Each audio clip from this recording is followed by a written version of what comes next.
wika, siya ay pangaral sa ating bansa.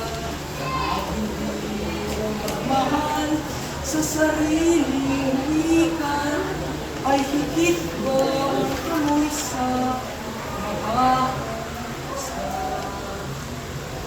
Ako po ay naparito sapagkat nabalitaan na dito raw gaganapin ang dakilang balagtasan. Pagkat ako ay makatang naghahanap ng kalaban, ang sino mang aking katunggali, hindi ko aatisan. Ngunit ako'y nag-iisa. Nasa nang hilakang bilin. Kung di tuloy ang programa ay mas mabuting umuwi na. Sayang ng pagkakataon. Ito ako't handang-handa. Ngunit sa malas, tila'y walang Huwag na huwag kang aalis dyan, mga bata kong kaibigan. Ako itong lakang bininitong ating balagtasan. Na-traffic ang nabagla sa may bandang panapaan. Kaya't saglit na nabalak dito sa ating tagpuan. O lakang bining na atasan, pangalay ng Shedley Fontalba. Sa palatuntunan itong siyang tagpangasiwa. Ngunit, teka, sandali na.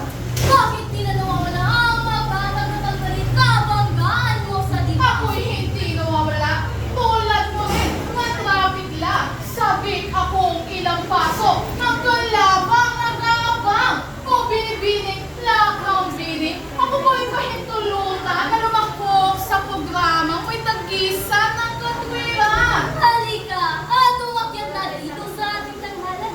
Nang itong balagtasan ay gagnang masimulan. Kagad ipakilala ang sarili pinagulan. Sa kako'y lalahat, paksa niya ang panitaktakan. O mga madyang nanonood, bago kami magsimulay, masiga akong palakpakan sa amin.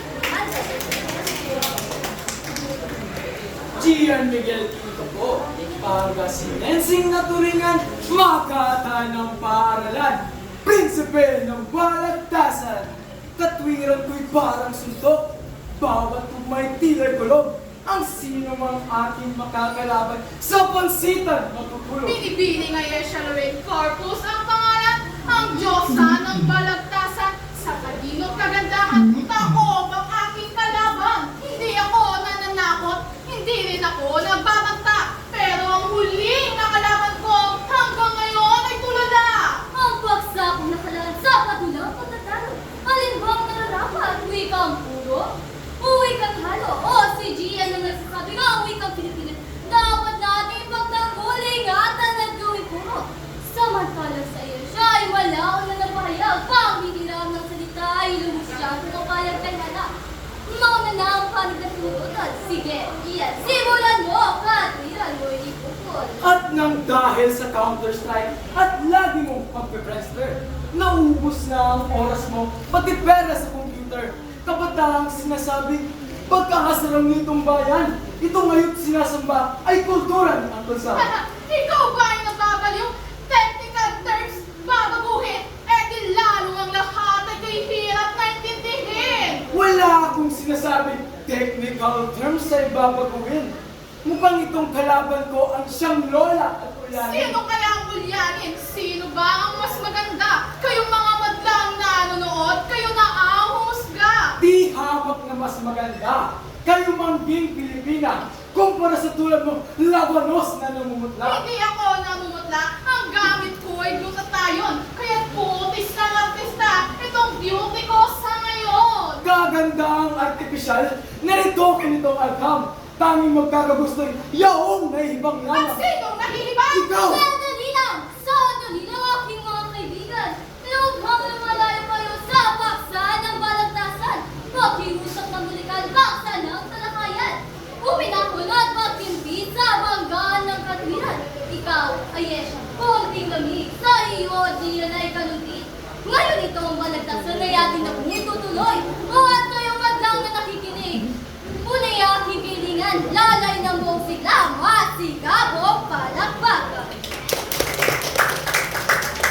Huwag wasakin nating wikat. Ito ang siyang ating panawagan. Huwag patayin ang salita at huwag na huwag din papalitan. Kung merong English campaign sa lahat ng paaralan, dapat may programa rin para sa wikang kinabisnan.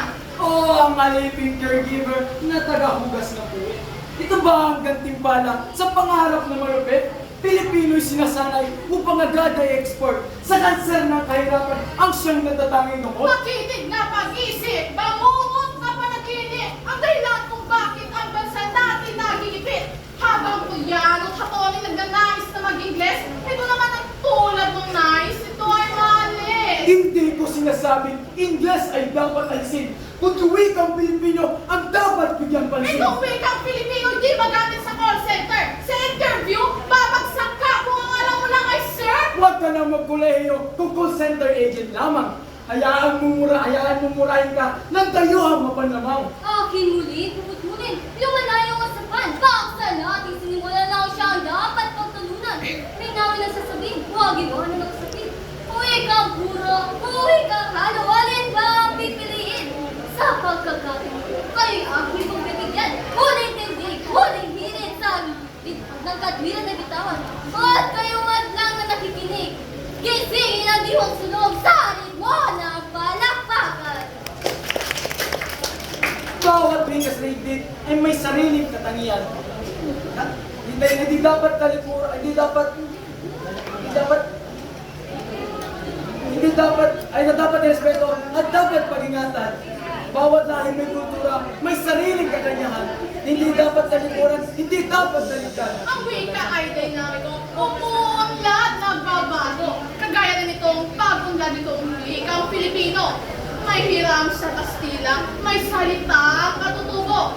May hiram sa insek, sa Hinto at sa Arabo. Matapos na makikinggan ang palitan ng katwiran, panahon na upang silang dalawa ang ileksyonan. Wikang mundo, wikang halo, alin ba ang mga katwiran na gamitin natin puro sa lahat ng paaralan? Palagay ko rin sa tunay, ito nga